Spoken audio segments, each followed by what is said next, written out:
What's up guys, and welcome back once again to the reviews. Today I'm looking at a monitor. This one is from Koorui, so thank you to them for sending this out.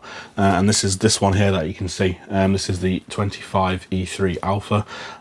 So this is a gaming monitor from Koorui, and obviously as you can probably tell from the name, it's 25 inch, well 24.5 inch. And it's, like I say, it's a gaming monitor up to 170 Hertz.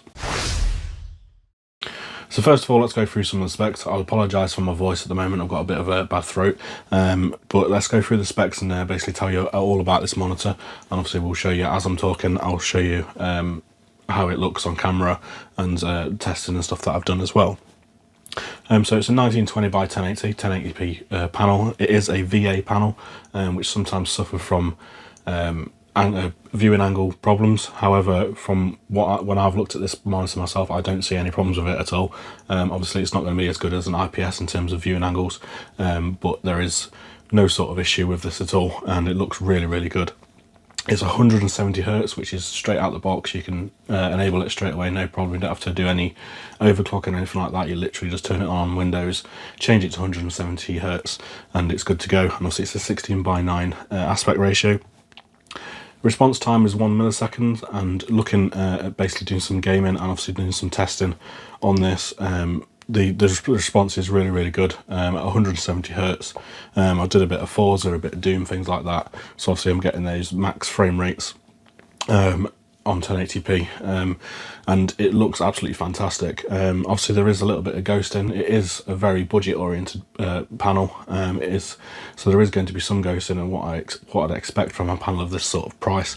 However, it is absolutely fantastic for the price, and at the moment you can probably see behind me on Amazon, it's around £119 here in the UK on Amazon, so it's an absolute steal. 170 Hertz for less than £120 is absolutely crazy, really.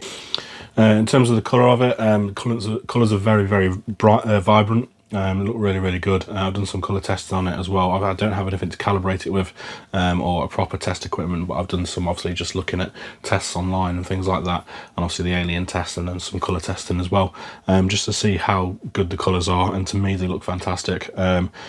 There's no problems with any of the pixels on this, and it just looks the part. In terms of the colour as well, it's rated at 99% of your sRGB, so it's absolutely fantastic for that. Now this monitor is just standard dynamic range. It's not high dynamic range, but obviously you can't expect that from a monitor of this price. However, it is very good. It is up to 250 nits, so obviously it's not going to be the brightest. However, as you can probably see from this, it's at the moment it's quite bright. I've got lights on, I've got the curtains open at the moment in this room, so it's quite bright, and I have no problem with any of the brightness at all. And obviously if you're going to be playing in a dimly lit room at night having a gaming session, then it's still going to look absolutely fantastic. It's a standard VESA mounted of 75mm by 75mm, so it should fit most brackets, and obviously with being a small panel, pretty much any bracket, a small bracket's going to fit this no problem, and it is very light. It comes with two HDMI 1.4 ports and one DisplayPort 1.2, and your warranty period on this is actually 3 years, which is very good. So you've got a bit of peace of mind there as to if anything should go wrong, then you're going to be covered for that. Now, as well as having the 170 Hertz refresh rate, this is also FreeSync Premium supported, and it's also gsync compatible as well, so if you're using an NVIDIA card you can still take advantage of the variable response rate. There's various features on the on-screen display menus for you to change your colours, your mode types, and also overdrive for gaming, and also you can put a crosshair on as well, and then you've got the option for AMD FreeSync Premium as well, as you can see. In my experience from doing this, changing the sort of modes between sRGB and gaming and stuff didn't do a great deal, but it did do a little bit. It was hard to notice, to be honest with you. So there we have the Koorui 25E3A, a budget gaming monitor, esports monitor from Koorui. Again, massive thank you to them for sending this over for me to take a look at. I'm really impressed with this monitor. Obviously it's not going to be up there with your £1,000 monitors and things like that. They've got 360 Hertz, they've got HDR, they've got 1000 nits brightness, everything like that. It's not going to be up there with that, but if you're looking for gaming on a budget, then this one, I can definitely highly recommend this.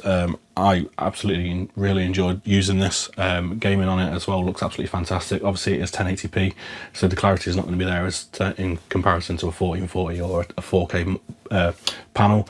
However, like I say, for the price you're paying at less than £220, it's an absolute steal. And I definitely, if you're looking for a monitor and don't want to spend an absolute fortune, but you want something that's going to be good and good for esports, things like Counter-Strike, Rocket League, all that kind of stuff, and then obviously even some AAA games, it's still going to look fantastic on this and perform really, really well. So like I say, I could definitely recommend it if you're looking for a monitor in a cheap price range.